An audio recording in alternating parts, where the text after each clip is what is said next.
everybody, welcome to another Parkinson's Walks Friday. Glorious Friday morning, except it's not. Here we are in Studio 1 once again. Having had a brief sojourn to the outdoors last week, this week we're back in here. Dumb, miserable, windy out there, yeah. Never mind, we're cosy and warm in here. Now, if you have run this film in order to see the Cornwall bit, fast forward 15 minutes or so and it's there after the vlog, but then you're going to miss all these wonderful comments. Your choice. Now, let's get some Parkinson's family news first. Lionel and Mary Travels, one of our good old friends. Lionel's handed in his driving licence. He said it's not going to stop him travelling. He'll still get about, but without the aid of a driving licence. The wonderful Mary will chauffeur here and there. But I was thinking about that. I know there's a number of us on here of advanced years. Even my own voice has gone croaky now. We're of advanced years and we're all going to face that one. I hope I've got the courage like Lionel to pack it in before I'm told I've got to pack it in. Not looking forward to that day. Anyway, on with the show. David, yes, there we are, Trev. We're into Trev here. Our intrepid pilot out of Staverton. Trev's been having trouble getting his comments up, which happens with olden from time to time. Goodness knows what it's all about. And it says, David checked with him and checked that his comments had actually got through. David from Spain, that is. And he says, Trev says, thanks David, I don't think anyone will ever figure out the mysteries of YouTube, but the poor Parkinson's Walks family are made of stern stuff. We'll win in the end. Lovely. Thanks Trev, yeah, we'll win in the end. Now, we're commenting now on the mine that we found in the Forest of Dean. You may remember it took me 4 goes to find this blessed mine. Anyway, found it in the end. And then on the way out found another mine, as Derek calls it, a bonus mine. And Derek didn't say on the map, it showed a mine in that area, but didn't tell you anything about it, name or whatever. So Derek says, as regards the bonus mine, the peculiar combination of rail map online with OpenStreetMap as its base layer suggests the bonus adit you found may have been part of Hopewell Colliery. There you go, Hopewell Colliery then. We'll go with that, Derek. And then Derek fills in some more information on that particular area and that particular mine setup. Well done, Derek, that's worth a read if you're going down there. Paul Singleton. You're like this, I think. Paul Singleton. He said, lovely adventure to find that pesky mine. They loved the church bells in the background and felt a tad homesick. Yeah, I hadn't even realised the bells were in the background, to be honest. I was concentrating, but yeah, Paul made us a little bit homesick. He says, lovely you're having an Indian summer. We're experiencing some very high winds. He's in New Zealand. Young Jill, on bringing in the washing, well dry of course, she was puffing a bit and said, I've just had to push that blinking greenhouse back on its base. She's a gem, Ron. So where were you when poor old, excuse me, when poor old Jill was out there struggling? Where were you then, Paul? Oh dear. All the best, Paul and Jill. Love it. Ah dear. Excuse me. I'm seizing up a bit sooner than usual. Sumac MacArthur, who is our channel mascot, lives with James in Canada, of course. And Sumac says, you did indeed exceed the customer's expectations. The poor fella here is in bed with a nasty cold. Oh, poor old James has got man flu. Oh dear. First week back at school, he blames a student who was coughing and sneezing in his first class. Yeah, well, these schoolboys, I mean, they're germ factors, aren't they? They spray them with disinfectant as they come in, James. That's the only way.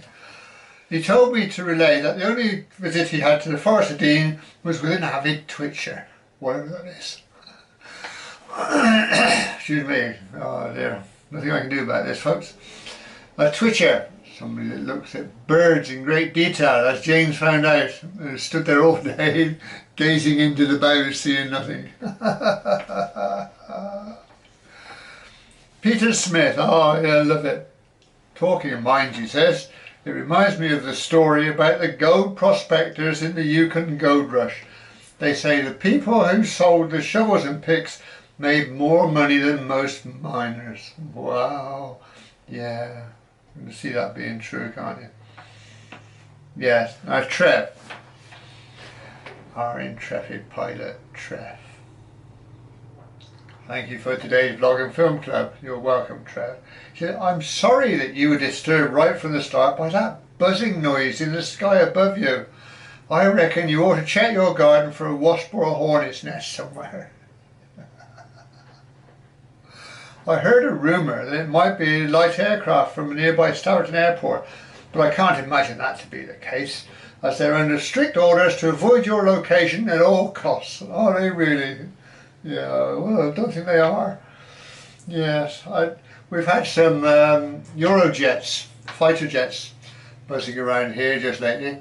I wonder if I could do a deal with the Air Commodore and borrow one for a couple of days. We'd soon level up the playing field then, wouldn't we? Good old Trev.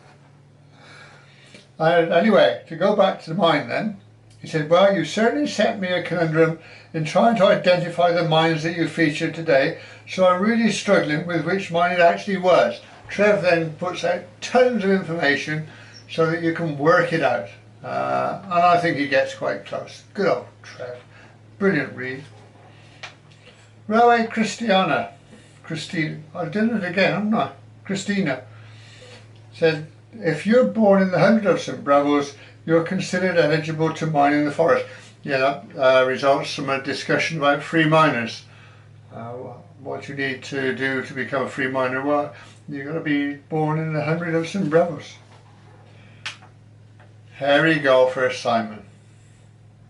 I have no idea why, he says, but I started humming hi ho, it's off to work we go throughout this video. I do remember some 30 odd years ago there was a coal mine you could have a peek in. Please don't ask me where it was in the forest, I can't remember what I had for tea yesterday.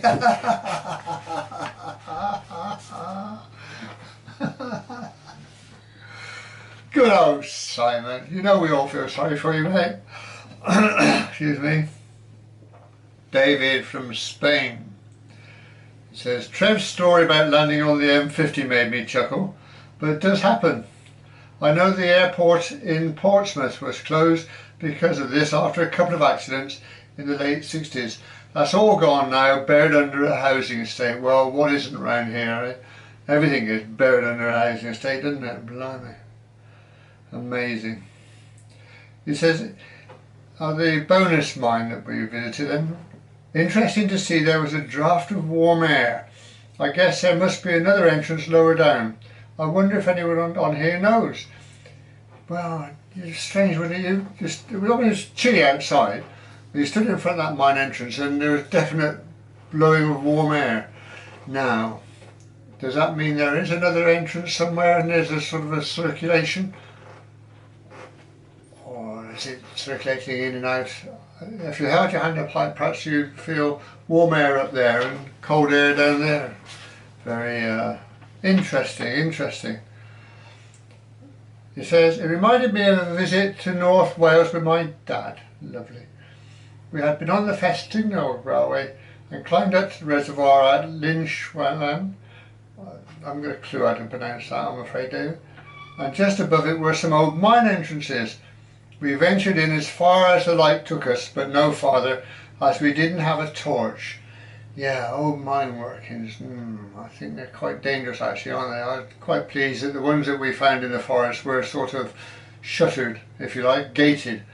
Not only are there dangers with roof falls, but if there isn't any movement of air in there, doesn't the air get toxic or something?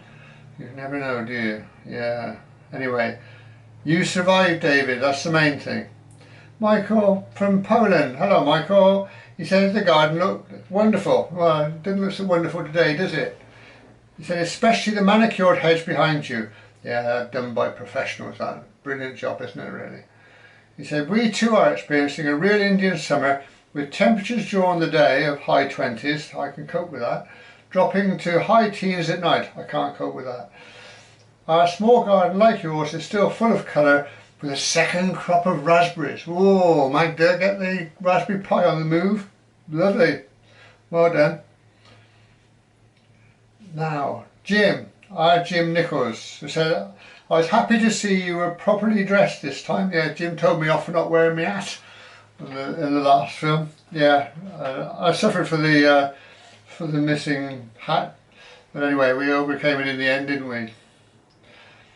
He said, you need sharp eyes to discover the missing mine, and no doubt it's now on the latest edition of the Ordnance Survey map as Ron's mine. Well, you never know, Jim. You never know. Pete Payne. Ah, yeah, just as an aside, I used to play with a lot of early tractors and engines. My friend was given 2 Fordson tractors, which were new in 1938, for working the exhibition halls at Earl's Court. Wow. He asked me to help him get them out. And if you go into Pete Payne's comment, there's a link there where you actually see the film that somebody took of these tractors being recovered from Earl's Court. One started, the other one had to be towed. Amazing bit of film, an amazing old tractor. It's wonderful. Thanks for that, Pete. Right. Now, the film last week then was filmed in Coalpit Heath. And an awful lot of people know bits and pieces about this. I was amazed really at the depth of the comments. Yeah, Michael says, greetings from Poland. I enjoyed that walk. Lots of relics to see at the beginning. Best bit for me was the railway bridge. Superbly engineered, built with real pride and made to last. The blooming sun's out now. Yeah, it was a magnificent bridge, wasn't it, Michael? Yeah. How they put those stones together in random order and get it so perfect with all the chamfers on it and what have you, and the inclinations and the slopes on it, just blows your mind really when you think about it. Wonderful. Nigel Price. Nigel puts a few bits and pieces in here, all of them worth reading. He says, that building you found was indeed an engine shed. Ah, I thought it was. There were pits in the floor for getting underneath the loco. Ah, yes, it had the right look about it, and all the bits and pieces came together, didn't they? Yeah, well done. And Nigel then goes on to describe a little bit more about the workings there, and apparently some of those old trucks and things there were from World War II. Yeah, wonder if they still do them there, I wonder. West Country Wanderings, our Paul, who says, this was a very intrepid explorer. Yeah, it felt a bit intrepid once or twice, I have to say. Yeah, Paul's putting out some lovely films at the moment. There's one you might like to look at, Sunset Over the Severn, with a beautiful natural soundtrack, gorgeous. And then there's one on Brixham. Paul's been down and around Brixham, and again, beautifully filmed. Our Paul's getting quite good at this sort of thing, isn't he? Yeah, well done, Paul. Right, Trev. Another area very familiar to me as I lived only a few miles from there many years ago. I can offer a bit of background information from my experience of living over there and doing a quick bit of research. Now what Trev deems a quick bit of research, blimey, wonderful detail in there. Tells you all the history and what was going on and what went where and why. It's brilliant as always. Thank you, Trev. Thank you for that. Rodney Masters says, that triggered some memories because I spent 9 months in Coalpit Heath as a child brought up by grandparents. We were always instructed to keep away from Bitterwell Lake, which had been the artificial reservoir for the mine steam engine. Sadly, several children were drowned there. Not good. Yeah, and Rodney then goes on to give us a little bit more information of the area from a local's point of view, I guess. Yeah, well done, thank you. Railway Christina, got it right that time, Christina. What splendid viaduct at the opening scene. Now she says Ram Hill was once called Nutridge Hill. Wonder why it was changed. I've no idea. I wonder if somebody else on here might. And then pride of place this week goes to, of course, to our Simon, who said, "Morning, Ron. That junk you found looked very much like my first 5 cars." Especially when you said that engine hadn't started in quite some time.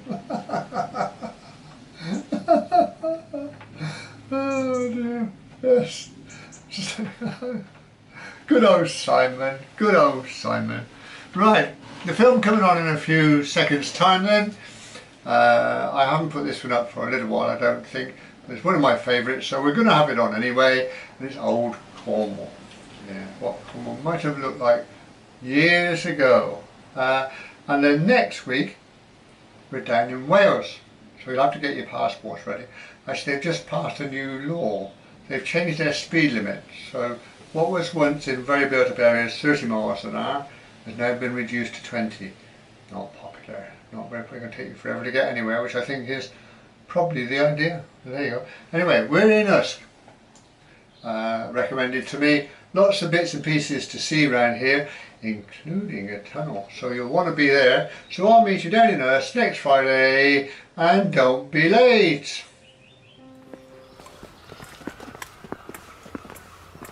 As it says on the tin, really, Padstow, as it might have looked back in the day.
there you have it.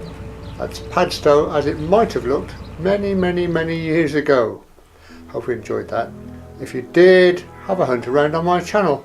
There's quite a bit more Cornwall on there.